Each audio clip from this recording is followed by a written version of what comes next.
Okay, so following on from the first information processing video where we kind of looked broadly at the process of inputting information into our brain, processing it, interpreting it, making a decision, and then the output, the action that comes from our decision. We're now just going to specifically look at memory and the role that the different elements of memory contribute to that whole process.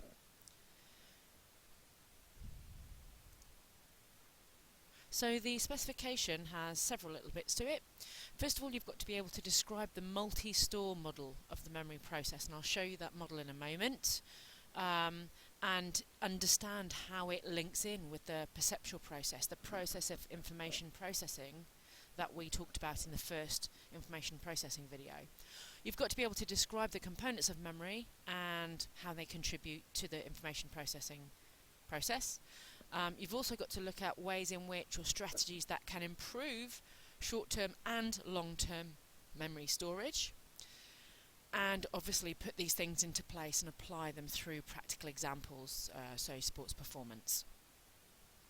So memory plays different roles. You can develop schema, so these are generalized motor programs that we call upon to put into action when we are playing performances. So you might have a throwing schema or a kicking schema or a running schema. So we, through practice and rehearsal, develop schema, and they're stored in our long-term memory. You might recall previous experiences, so you might sort of refer to your long-term memory database and try to say, well, have I been in this situation before? I've got a 2v1 situation on goal. Have I been in this situation before, and what did I do? And you might make comparison with those previous experiences that you've got stored in your long-term memory. You might also then, having processed your current situation and compared to previous experience, you might make a decision and decide to make a pass or dribble or kick. And you would then, from long-term memory, recall a motor program. So this set of instructions that you've got stored, almost like a file that you store on your computer hard drive. Your long-term memory becomes your hard drive. And you would recall that motor program and put it into action to actually make your muscles work to execute that skill. So memory has quite a few roles. So here we have the multi-store model of memory. As you can see, it involves a process, and it involves three different elements or types of memory. We've got our stimulus input, so from our display we identify a lot of stimuli, and momentarily all that information from the display goes into our short-term sensory store. And so this is obviously an immense store, because if you think about all the possible things that you have to take in from your display in a sort of nanosecond, that's a large amount of information. But obviously we don't work with all of that information, and we actually need to reduce that information because we work with only a small number of objects or bits of information in our short-term memory. So we've got to have a filtering process to get rid of all the irrelevant information from our display. And this is called selective attention. So we selectively attend, hopefully, the key important things from our display. So in a classroom, you would be ignoring and filtering out the irrelevant information, like what's going on out the window or what your friends are doing, and you'll be selectively attending to your teacher, who's obviously the most important thing. So you lose all the irrelevant information and you focus on the most relevant things, the cues. And that gets encoded and moves into short-term memory. Now this short-term memory is, in some ways, I think in psychology they call it the working memory. This is kind of like the processing part of memory. We take in information from the short-term sensory store. We also refer to and draw upon information from long-term memory. So there's a two-way process here. So we retrieve from long-term memory any relevant previous experiences. So like I was saying earlier, have I been in this situation before? Now I might have that recollection in my long-term memory. We would also, having compared our current situation with information from previous experiences, we would decide what to do, and we would decide maybe to kick the ball to my teammates, and I would also retrieve from long-term memory the schema or the motor program that will make my muscles kick the ball. So we retrieve that motor program or that schema from long-term memory, and from short-term memory the decision has been made, and we actually actualize that skill, we make that happen. Also, in short-term memory we might be practicing a certain skill. So we're in a situation, we're taking in loads of information, we're processing it, we're picking out the irrelevant things, we're applying a certain skill, we're practicing. The more we practice, the more that skill, that motor program or that schema become encoded and stored into long-term memory. So it's very much a two-way process into and out of long-term memory. Short-term memory is where the processing happens, input from both ways, and then our decision comes from here. Here's another version of that. So again, short-term sensory stores from the display. Everything comes in, what we see, what we hear, what we touch, what we feel. We attend to important things. Practice, rehearsal occurs in short-term memory. We, from lots of rehearsal, will store motor programs and schema and build schema. We can also retrieve those schema and motor programs when we need to use it or compare to the current situation.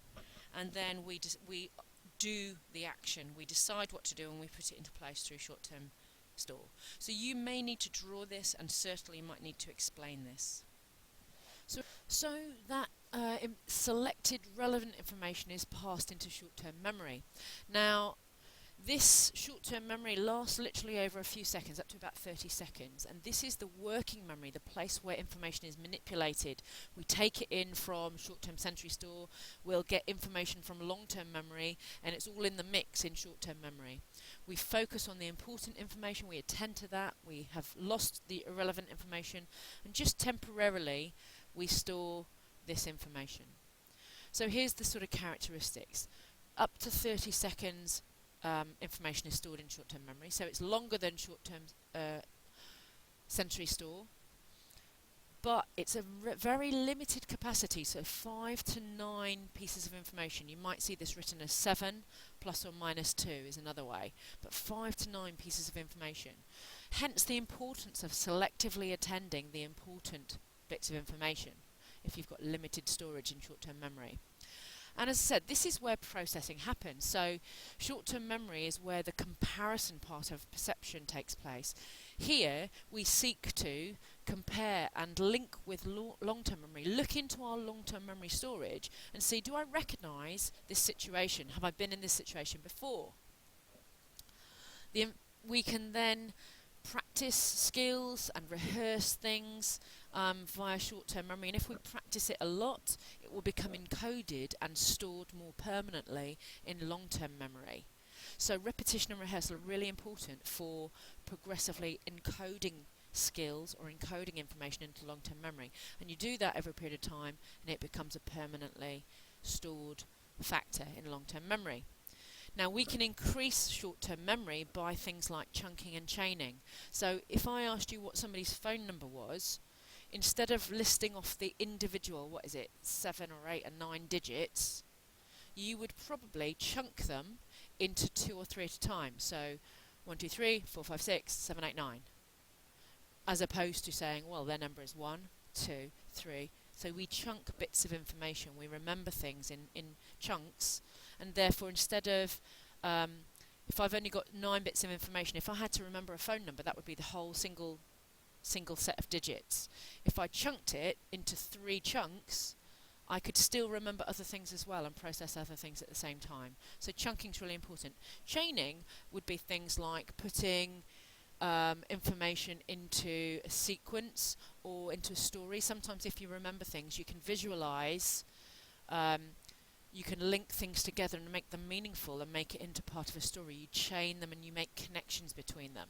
So chunking and chaining are ways of increasing or improving your short-term memory store, given how limited it could be. Finally then, long-term memory. Long-term memory is very, very important in terms of learning and in terms of performance. And the image there obviously is the association that elephants have incredibly good long-term memory, but not very good short-term memory. So Long-term memory, in theory, in terms of timescale, how long can you remember things for? Potentially this is unlimited. And similarly, capacity, how much can you remember? Potentially unlimited. So we have huge capacity and huge timescale with which we can store things in long-term memory. Again, liken this maybe to a computer hard drive. You store things on there and it can stay there permanently. So once things have become well learned and have practiced a lot via short-term memory, they become encoded and ingrained and stored in long-term memory. And that could be in the form of a motor program or as part of a schema, building a schema. We'll talk about schema a little bit more. So limitless capacity, so in theory you can hold on to information in long-term memory forever and indefinite amounts of information. So these motor programs through practice can be stored. Now, as part of your detection, comparison and recognition process, short-term memory tries to compare my current situation with experiences from long-term memory. So we retrieve experiences from long-term memory and compare and see if we've been there before and what we did and did it work before. We also retrieve motor programs and schema and send that information to short-term memory. Therefore, we can actually make skills happen. So long-term memory is a very important element. And ways in which we can improve memory, perhaps, are as follows. We can make things very novel. You tend to remember things that stick out. So anything which is done in a very novel way, you may remember better. We've mentioned already about chaining and chunking. So they help particularly short-term memory, but also, therefore, will affect long-term memory. When you're teaching or coaching, you might not want to give your players 100 things to remember when you're trying to tell them a skill, how to perform a skill. You might want to give them literally 3, maybe 4 coaching points. Given that short-term memory can only process 7 to 9 bits of information, give them only limited information so that they can really focus on those important things.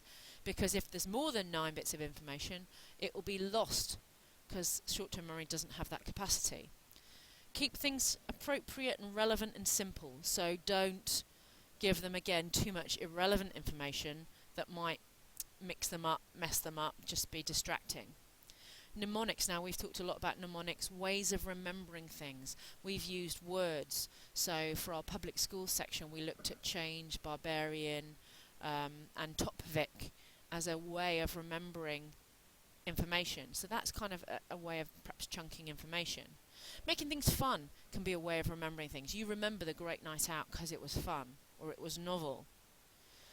Mental rehearsal, we've talked about this as a strategy of practicing something, mentally rehearsing, have a clear mental image, and if you make those visual connections in your sort of mental or your brain, you can then retain information perhaps easier and longer. So these are all strategies for improving short-term and long-term memory. So just to summarise then, you've got to learn that multi-store model of memory processing and be able to explain each part of it.